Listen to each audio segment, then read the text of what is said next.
আমি স্বর্ণলতা, তোমরা দেখছো স্বর্ণ Suman blog channel. Hi friend, কেমন আছো? আশা করি সবাই ভালো আছে। তো আমিও ভালো আছি। তো আজকে তোমাদের আমি দেখাবো গাজরের হালুয়া কীভাবে সহজ পদ্ধতিতে বাড়িতে তৈরি করা যায়। তো চলো তৈরিটা করে নিই ঝটপট করে।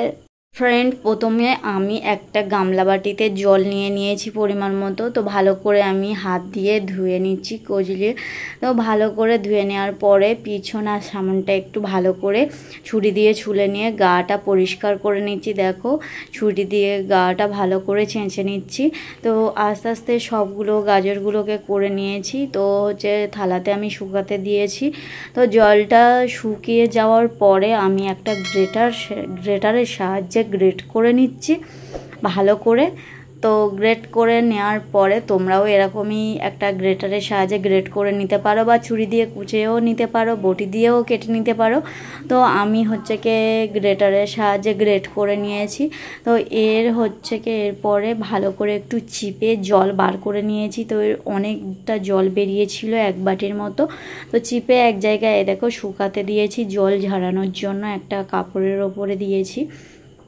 তো তারপরে হচ্ছে কি কাজু আর কিশমিশটা আমি ভালো করে কেটে নিচ্ছি। এই দেখো, তো ওর মধ্যে দিলে স্বাদ বাড়ে। তো এই দেখো, কাজু আর কিশমিশটা আমার কাটা প্রায় হয়ে এসছে।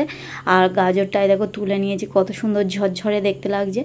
তো প্রথমে হচ্ছে কি আমি কড়াইতে পরিমাণ মতো ঘি দিয়েছি। তো বেশি এটা ঘি দিয়ে হয় গাজরের হালুয়াটা, তবে টেস্ট বাড়ে। তো ঘির পরিমাণটা বেশি হলে, তো ঘি গরম হয়ে যাওয়ার পরে আমি গাজরগুলো দিয়ে দিচ্ছি। তো দিয়ে একটু ভালো করে আমি নাড়িয়ে নেব এবারে।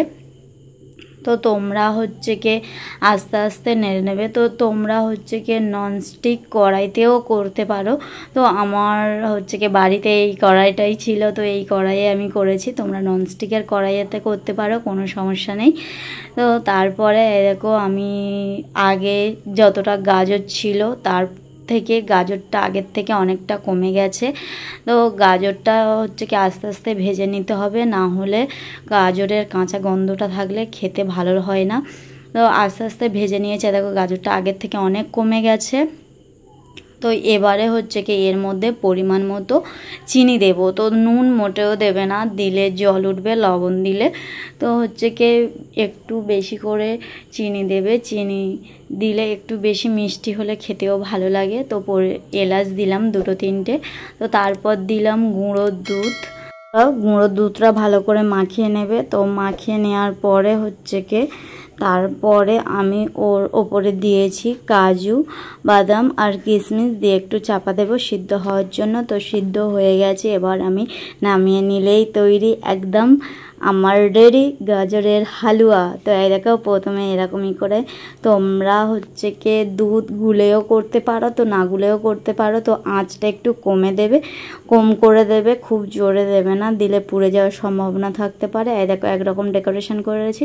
তাই দেখো আরেক রকম ডেকোরেশন করছি। তো তোমাদের দাদা এইটা ডেকোরেশন করার সময় বললো তোমার যা ইচ্ছা তুমি সেরকমই করে ডেকোরেশন করতে পারো, কোনো অসুবিধা নেই। তো আমি আমার মতো দেখো ডেকোরেশন করেছি।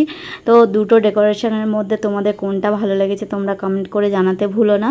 তো আমার এই ডেকোরেশনটা ভালো লেগেছে। তো এর সাথে একটা আমি ছবি তুলে নিলাম ভালো করে স্টাইল করে বসে। এই দেখো, তো বন্ধুরা এই ভিডিওটা যদি তোমাদের ভালো লেগে থাকে লাইক শেয়ার কমেন্ট করো। সবাই ভালো